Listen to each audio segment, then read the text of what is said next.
नमस्ते दोस्तों, जय श्री श्याम। आप सभी कैसे हो? आशा करती हूँ कि आप बहुत अच्छे होंगे। चलिए, आज मैं आपको पाप मोचनी एकादशी व्रत की कथा, विधि और सब कुछ बताने वाली हूँ। ध्यान से सुनना।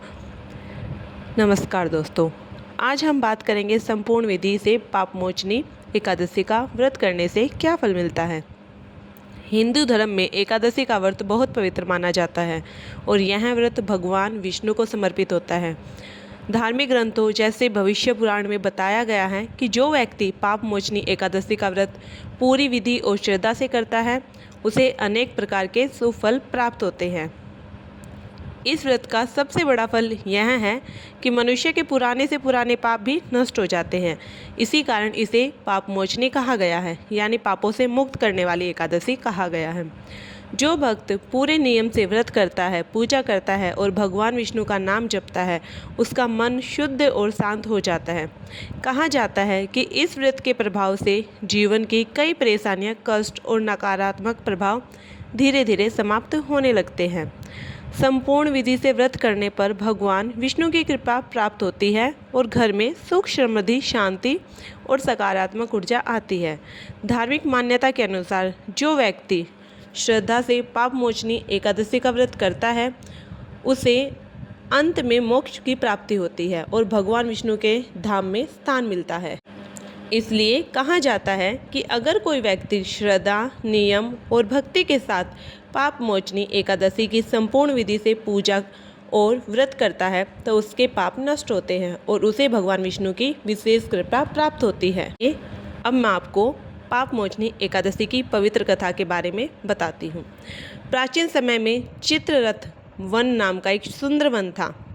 उस वन में एक महान तपस्वी रहते थे जिनका नाम ऋषि मेधावी था।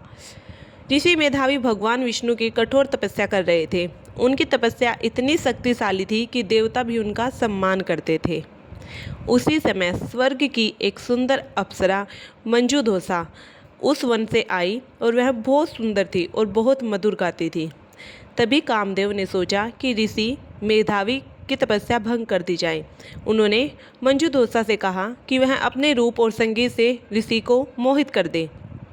मंजूदोसा ने वीणा बजानी शुरू की और मधुर गीत गाने लगी। उसके रूप और संगीत से ऋषि मेधावी का मन विचलित हो गया और उनकी तपस्या भंग हो गई। धीरे धीरे ऋषि मेधावी और मंजूदोसा साथ रहने लगे। उन्हें यह नहीं पता चला कि कई वर्ष बीत गए। ऋषि को लगा जैसे केवल कुछ ही दिन बीते हों। एक दिन मंजूदोसा ने ऋषि से कहा कि अब वह स्वर्ग वापस जाना चाहती है। तब ऋषि मेधावी को अपनी गलती पर एहसास हुआ।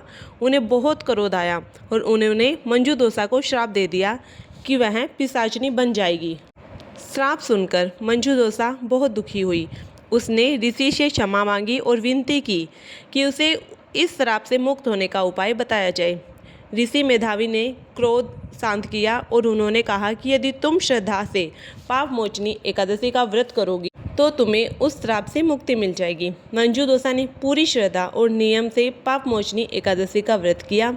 व्रत के प्रभाव से पिशाचिनी का श्राप मुक्त हो गया और वह अपने दिव्य रूप में वापस स्वर्ग चले गई। इसके बाद ऋषि मेधावी ने भी यह व्रत किया और अपने पापों से मुक्ति प्राप्त की। इस प्रकार कहा जाता है कि जो भी श्रद्धा और भक्ति से पाप मोचनी एकादशी का व्रत करता है, उसके सभी पाप नष्ट हो जाते हैं और उसे भगवान विष्णु की कृपा प्राप्त होती है। जय श्री हरि, जय श्री श्याम।